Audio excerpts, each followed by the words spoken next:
The world was still half asleep. Outside the building, dawn hadn't fully broken. The city was quiet, save for the occasional whisper of traffic in the distance.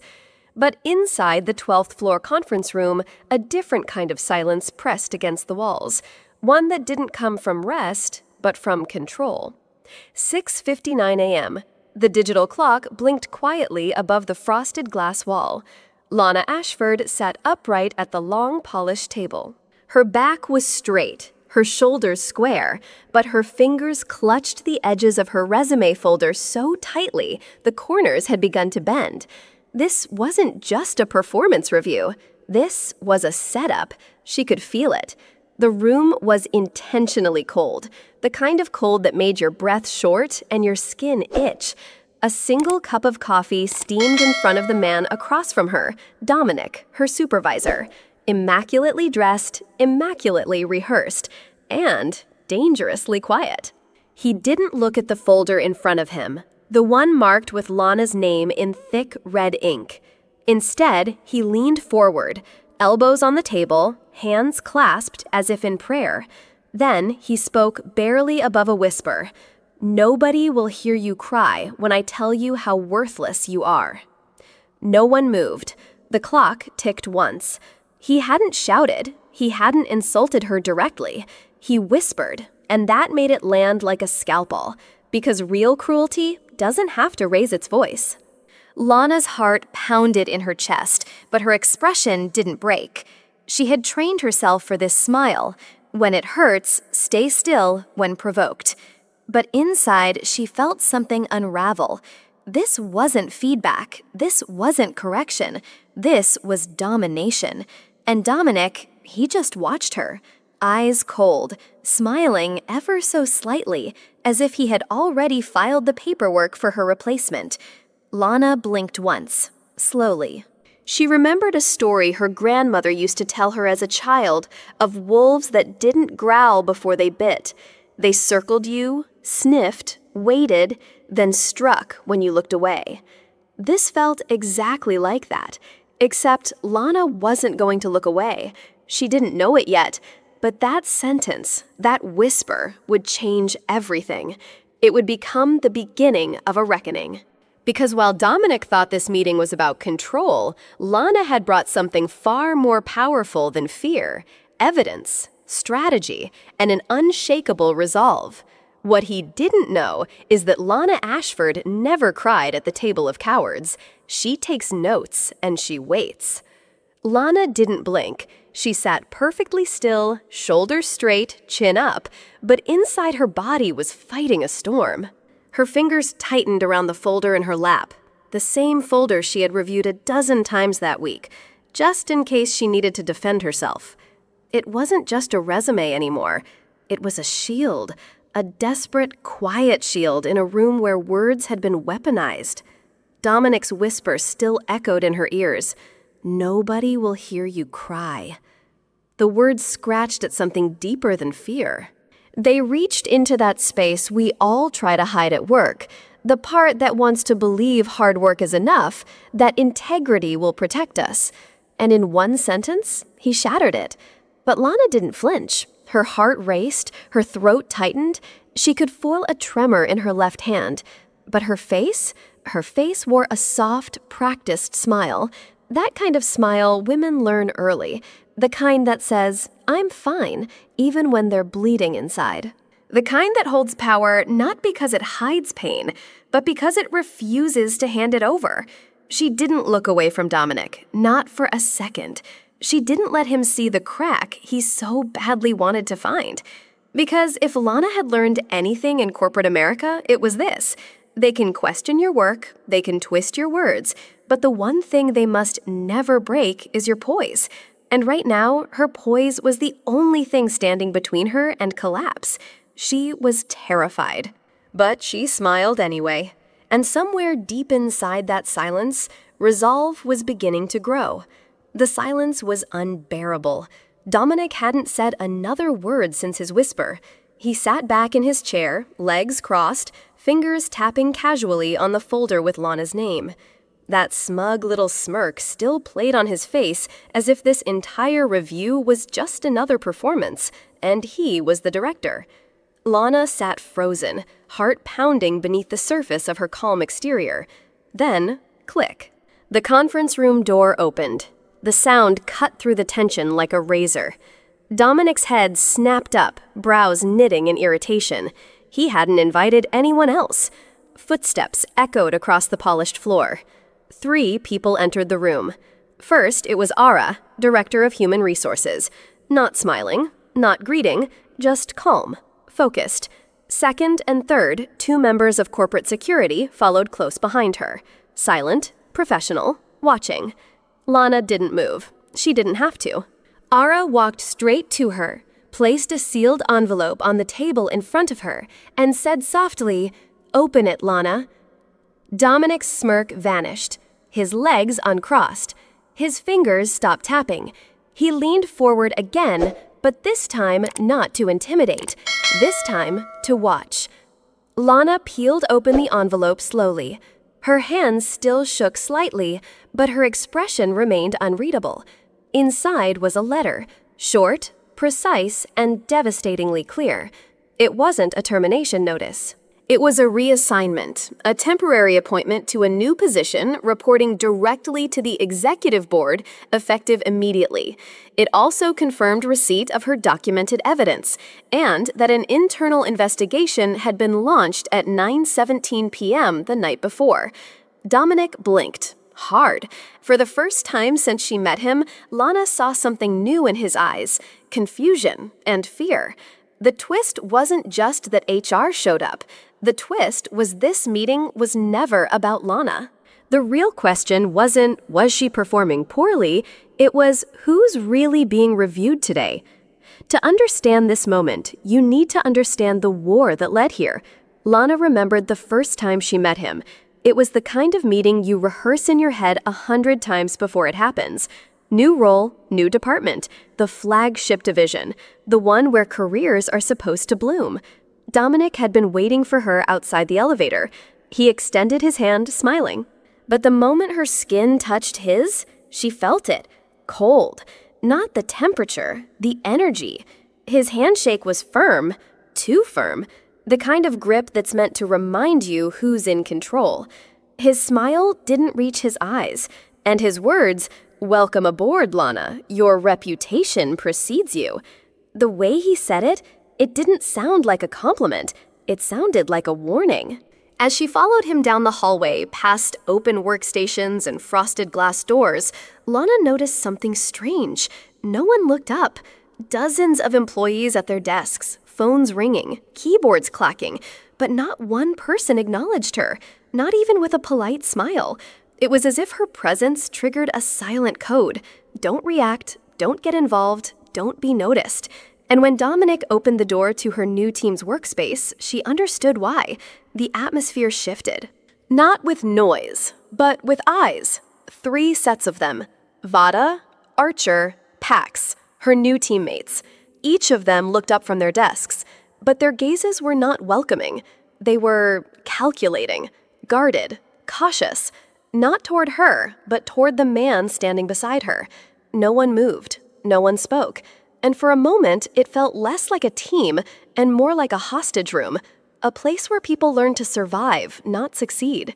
Dominic gestured with casual authority. This is Lana. She'll be taking over the North Ops strategy. Treat her well. He didn't look at her as he said it. He looked at them as if he were speaking a warning in disguise. And just like that, Lana felt it in her gut. This wasn't a team. It was a battleground, and she had just been dropped in without armor. It didn't happen all at once. There was no loud rejection, no shouting, no confrontation. That's not how people like Dominic operate. Instead, the attacks came quietly, strategically. Like paper cuts, you don't notice until you're already bleeding. The first sign was subtle. Lana walked into a morning team meeting prepared and ready, only to realize she was the only one without the agenda. The others had printouts, notes, talking points. She had nothing. When she asked Vada where the documents had come from, her colleague blinked and said, "Didn't you get the threat from Dominic? He sent it yesterday afternoon." Lana checked her inbox. Nothing. No email, no CC, no mention, just absence. She approached Dominic afterward. "I think I may have been left off the planning email." He smiled that tight, insincere smile. "Must have been an oversight. I'll make sure you're included next time." But his eyes, they said something else entirely. They were watching to see how she'd react. A week later, it happened again. Then again.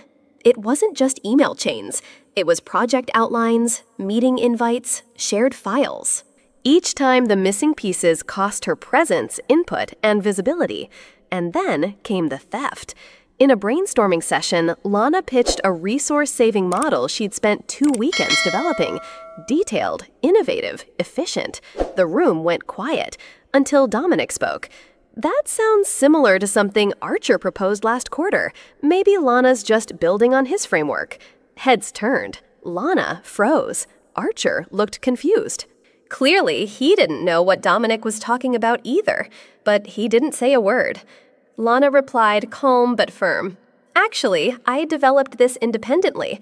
I'd love to see Archer's framework for comparison." Dominic's response, "Let's move on."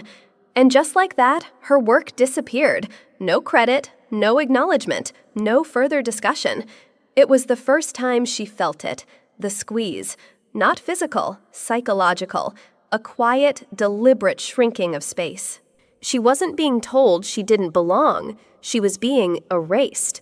Dominic never raised his voice. He didn't need to, because real manipulation doesn't come wrapped in violence.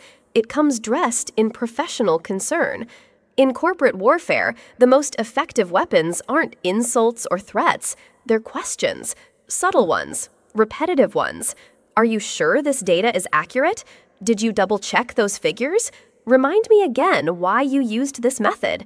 It sounds harmless. Almost helpful. But after the 5th time, the 10th time, the 20th time, you begin to wonder if you're the problem. That's not feedback. That's gaslighting. And Dominic was a master at it. He didn't need to say, "You're not good enough." He simply built an environment where Lana started asking that question herself. And the more she questioned, the more he isolated her. Lunches she wasn't invited to. Meetings she never heard about. Decisions made without her input, but somehow about her work. This wasn't chaos. It was precision.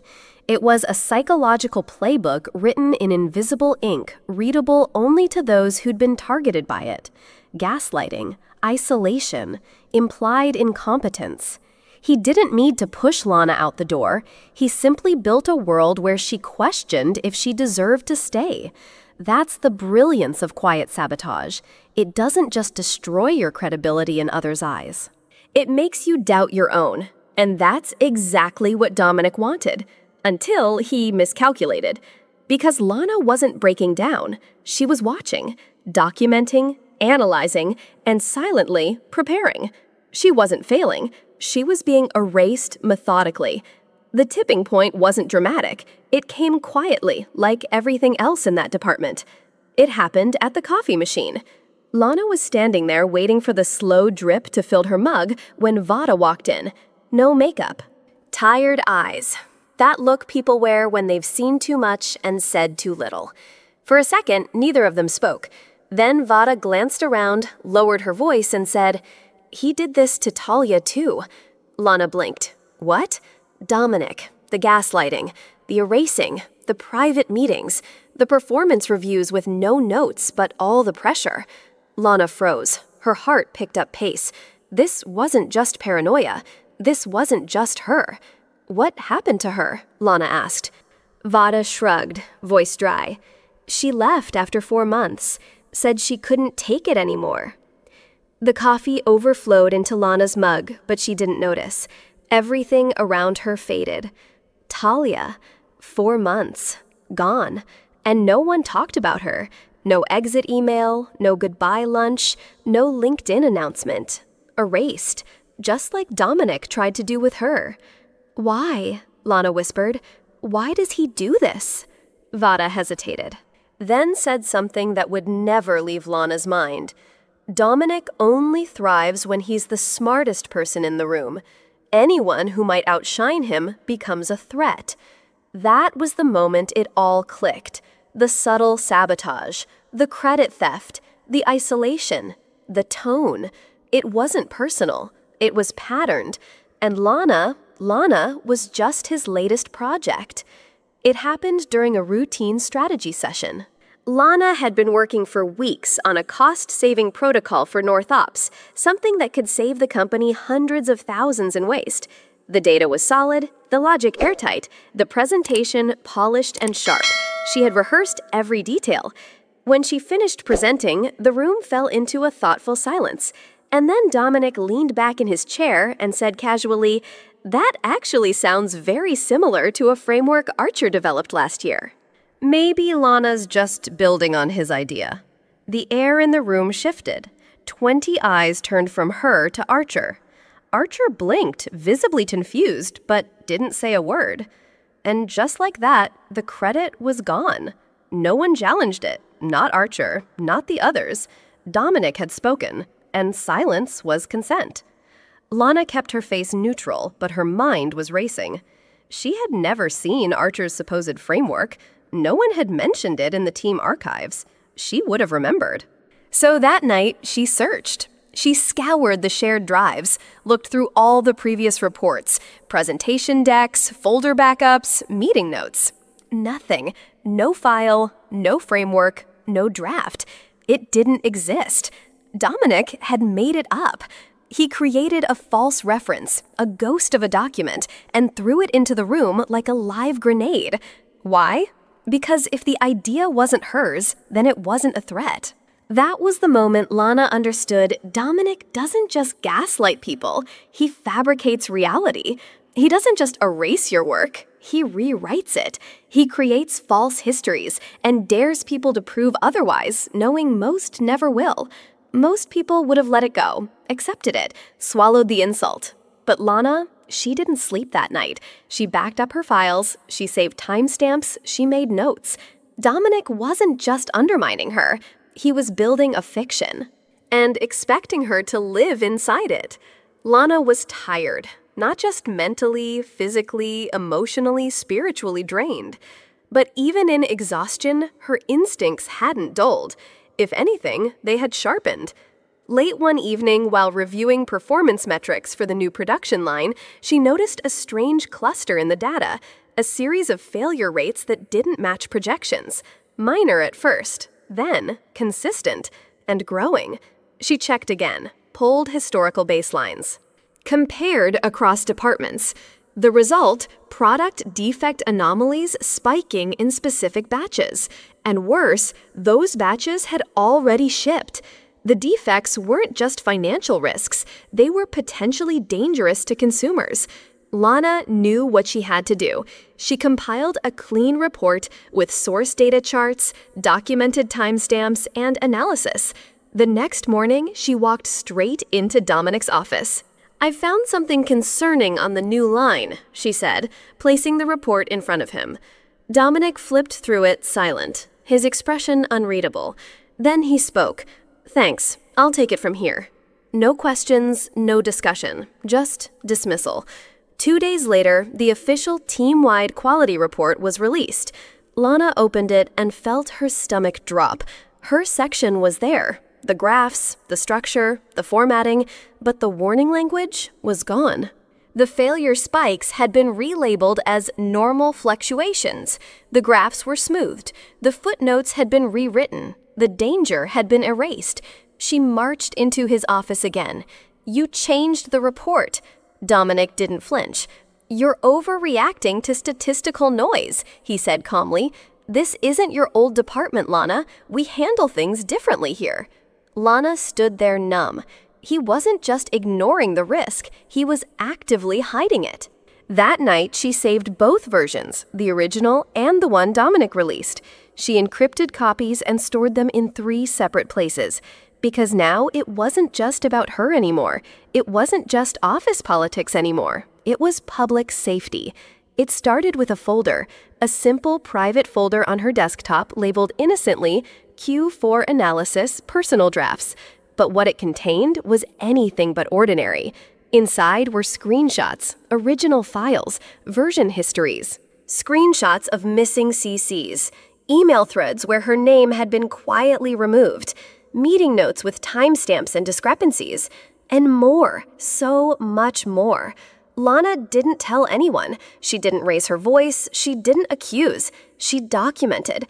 Because by now, she had realized every whisper had weight. Every silence had shape. Every manipulation had a trail. And she was going to follow it. Whenever company policy allowed, she recorded meetings, especially the one-on-one coaching sessions with Dominic. The ones where his voice stayed calm, but the damage dug deep. She made backups. She saved alternate drafts. She forwarded key messages to a secure, encrypted personal inbox. She dated and logged everything by hand, old school, pen and paper. It wasn't dramatic, it wasn't glamorous, but it was power. And every night after everyone had gone home, Lana would sit alone at her desk long after the lights had dinged and the floor fell silent. And she would build, not a case, a map of lies, a map of abuse, a map of truth buried but not broken. Because she knew something now. The truth doesn't fight back. It waits. And when the time is right, it roars. The second time she brought him the data, she already knew what was coming. The new batches were worse. The defect patterns had spread across 3 production lines. What was once a quality issue had become a compliance disaster waiting to happen. Lana didn't raise her voice. She walked in calmly, report in hand, just like last time. Dominic barely looked up, didn't even open the folder. "We're aware," he said, cutting her off. "The variations are still within range." Lana held her ground. "They're not. The clustering is statistically impossible to ignore. It suggests systemic failure." Dominic's tone changed, slowly, sharpening. "You're being alarmist, Lana. Halting production over this would cause unnecessary panic, millions in losses." He leaned forward now. The fake patience evaporated. "I'm starting to question your judgment. Maybe we should discuss your fit on this team." That line, softer than a threat, deadlier than one. Lana didn't speak. She didn't flinch. But in her chest, something dropped. Not fear, finality. She knew that tone. She'd heard it before in HR seminars in whispered stories from people who never came back. "Maybe we should discuss your fit." That was corporate language for "you're next." And in that moment, Lana stopped hoping things would fix themselves.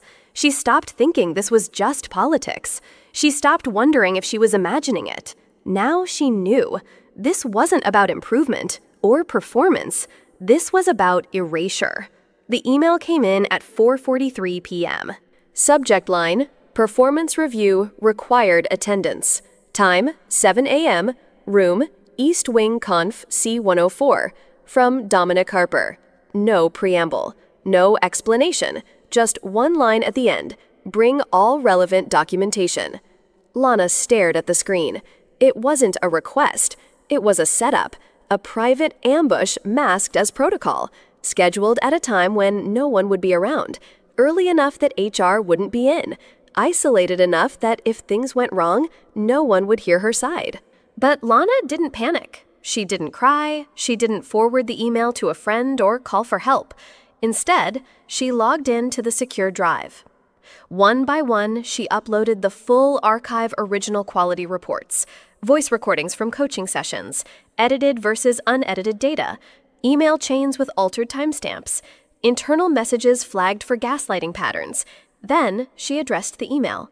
To Ethics Oversight Council, Legal Department, Human Resources Executive Office, subject, Formal Submission of Evidence, Employee Suppression and Product Safety Violations. And she hit send. No emotion, no shaking hands, just one breath. This wasn't defense anymore. She was no longer preparing to survive. She was preparing to strike. 7:01 a.m., room C-104. The blinds were half closed. The fluorescent lights buzzed faintly. Lana sat in her chair, spine straight, eyes calm. Dominic stood by the monitor, folder in hand, ready to perform. And then, the door opened. Two people walked in. Angela Miles, director of HR, and Martin Chu, corporate security. Without a word, Angela walked around the table and placed a sealed envelope in front of Lana. Dominic blinked. I'm sorry, what is this? Angela didn't answer him. She turned to Lana instead. Please, read it. We'll wait. Lana opened the envelope. No trembling fingers, just precision. Inside, a temporary executive reassignment notice, a memo granting her immediate leadership of an internal ethics project, and one final document, a formal order initiating an internal investigation into Dominic Harper. Lana didn't say a word. She didn't need to. But across the table, Dominic's smile collapsed inch by inch. He looked at the HR director, then at the envelope, then back at Lana. This is a mistake, Angela finally spoke. No, it's accountability. The room wasn't empty anymore, and the performance review just changed direction. Dominic was still frozen when Angela took out a second folder. She placed it in front of him slowly, like a quiet bomb. These, she said, are the original documents Lana provided. Dominic didn't even open it. He pushed it aside and barked, "This is nonsense. These aren't even real." Angela cut him off. "They've been verified." Her voice was calm, but final, by digital forensics. Internal compliance. And external legal. Dominic's voice cracked now. "This is a hit job. You're all protecting her because she's—" He stopped. Too late. The sentence hung in the air, ugly and unfinished. Martin from security stepped forward slightly. Angela didn't blink. "We also confirmed the product flaw. A recall has already been issued as of this morning." That was it. Dominic's eyes widened. "A recall?" Angela nodded. "Yes, 3 lines affected. The reports you tampered with concealed a compliance failure that could have injured consumers." He reached for the folder now, fumbling. I didn't change anything. No one was listening, because in that moment, he no longer mattered. The silence was heavier than any shouting. Martin stepped forward. "Mr. Harper, please, come with us." Dominic didn't move at first. He looked around the room like a king trying to remember where his throne went. Then he grabbed his folder. Slowly. He turned to Angela.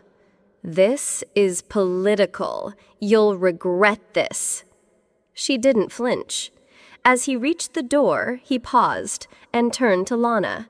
He leaned in, voice low, bitter. "This isn't over." Lana didn't move. She didn't even blink. But her eyes, calm, steady, held everything. "Yes," she said softly, "it is." Dominic stared at her like she had taken something he thought he owned. Then he walked out. No slamming doors, no fight, just footsteps fading down the hall. Justice doesn't always shout. Sometimes it just walks in quietly, with security. 2 weeks later, 10 a.m., executive boardroom. The floor-to-ceiling windows overlooked the skyline. The long oak table gleamed under the lights. Lana stood at one end, shoulders square, eyes focused. She clicked to the first slide of her report. "Today, I'm presenting findings from 6 months of internal documentation relating to employee suppression, record tampering, and public safety risks." No dramatic tone, just facts. Slide by slide, she walked them through it. Fake performance files, blacklisted email threads, altered timestamps on compliance forms, whistleblowing attempts buried in backlogs, 3 near-miss product incidents intentionally concealed. Halfway through, the CFO dropped his pen. At the end, the room was silent. The CEO leaned forward. "You followed every protocol. You escalated properly. You documented everything." Then, softly, "You did everything right." Lana didn't smile. Because it wasn't about being right, it was about making sure no one else would go through what she did. "There are more Dominics out there," she said. "I didn't come here to punish one man. I came here to fix the system that protected him." What she dropped that day wasn't just evidence. It was a mirror held up to the company itself. The story didn't stay inside the company. By the end of the month, 3 trade publications had picked it up. Former director investigated for falsified records, product risk cover-up. Dominic Harper banned from holding corporate oversight roles for 5 years. Whistleblower sparks internal overhaul at Stratix Corp. Dominic went silent. No public statement, no lawsuit. He disappeared from LinkedIn within 48 hours. His last action on company record? A denial. Then silence. Meanwhile, Lana Ashford's name was officially published on the company internet. New role, Director of Ethical Culture and Internal Compliance. She didn't throw a party. There were no balloons, no grand speeches, just a new badge, a new floor, and a responsibility heavier than ever. She stepped into her new office, glass walls, tall ceilings, fresh paint. But it was the folder on her desk that mattered more. Inside, a letter from HR, a personal thank you from the CEO, and a confidential list of 7 other employees who had submitted quiet concerns over the past 2 years and had been ignored. Lana picked up a pen, took a deep breath, and wrote her first words as a leader: "No more silence." 6 months into her new role, Lana launched the Phoenix program. It wasn't flashy, no press conference, just a quiet link added to the company intranet homepage. Been silenced, isolated, or undermined? Phoenix is here. Confidential, restorative, real. The idea was simple. Support employees who had suffered under abusive power dynamics and help them rebuild what was taken: confidence, clarity, and career direction. It started with 3 former employees who had once left in silence. They returned not as victims, but as mentors. They didn't speak in boardrooms. They spoke in break rooms, one-on-one, human to human. They shared their stories, listened, helped others document what they feared they couldn't explain. And they reminded every single person, you are not crazy. You're just in a system that was designed to make you think you are. Lana sat quietly at the back of their first gathering. She didn't speak. She didn't need to, because this was the moment she had fought for. Not revenge, not power, but protection for the ones who didn't yet know they'd need it. Out of the ashes, she built a system to protect the next ones. A month after the investigation closed, Lana received an unexpected email. It was from Dominic. No apology, just one line: "I need a reference letter.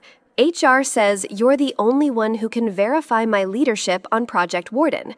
Lana stared at the screen, not in shock, not in anger, just clarity. She walked down to the HR office, held the doorframe, and said, "I won't be providing a letter." The HR director hesitated. "He's applying for a reduced ban pending references from senior collaborators." Lana shook her head slowly. "This isn't about revenge. I don't need him punished, but I will not help him rewrite the past. I don't want retaliation. I want a record." The director nodded. Nothing else needed to be said. That night, Lana sat at her kitchen table, sipping tea, flipping through a new batch of Phoenix mentorship applications. She highlighted a name, a young woman, new hire, same department Lana had once entered alone. But this time, that new hire wouldn't be alone. Because justice isn't about looking backward, it's about making sure the next person doesn't fall into the same trap. 3 months after Dominic's exit, something remarkable happened. The company launched a new internal system, SafeSpeak, anonymous, encrypted, and protected. It wasn't just a digital tool, it was a cultural shift. Supervisors were now trained in trauma-informed leadership. All employees received training in recognizing microaggressions and power abuse. There was a real-time dashboard tracking integrity violations and public commitments to repair. But the most powerful change? It was quiet. In a hallway after a department meeting, a young manager stopped Lana. He looked a little nervous, then said, "I read the Phoenix files. I know what you went through. And last week, I stopped myself from gaslighting a junior analyst. Because your story made me brave enough to change." Lana smiled. Not the frozen smile from that 7 a.m. performance review, not the tight-lipped smile of survival. This time, it was real. It was free. Culture doesn't change through policies. It changes when people find the courage to act differently. 1 year later, the company stood on stage. They had just won the National Award for Ethical Leadership and Workplace Integrity. A company once known for silent corridors and buried complaints was now recognized as a model of reform and transparency. The CEO took the mic. This didn't happen because of one person, but it did begin because one person refused to be erased. Backstage, Lana stood quietly. She didn't need applause. She needed peace. And finally, she had it. As for Dominic, he found a job. Smaller firm, lower salary, no leadership role. And every time someone Googled his name, what came up first wasn't a LinkedIn page, but the ethics investigation. There would be no clean slate. He once said, "No one will hear you cry." He was right, because no one cried. Justice spoke instead. Sometimes the strongest people aren't the ones who shout. They're the ones who keep the receipts, walk through the fire, and refuse to be erased. In a world where silence is often mistaken for weakness, Lana Ashford taught us this. Document everything, speak when it matters, and know this, justice doesn't need an audience, just evidence. Her courage didn't just save her career. It built a system to protect others. And maybe that's how real change happens. One brave voice heard in the right room at the right time. If this story moved you, if it reminded you of how power can be misused and how integrity still matters, hit subscribe, because we tell stories that fight back, that remind you you're not alone, and your voice, it matters.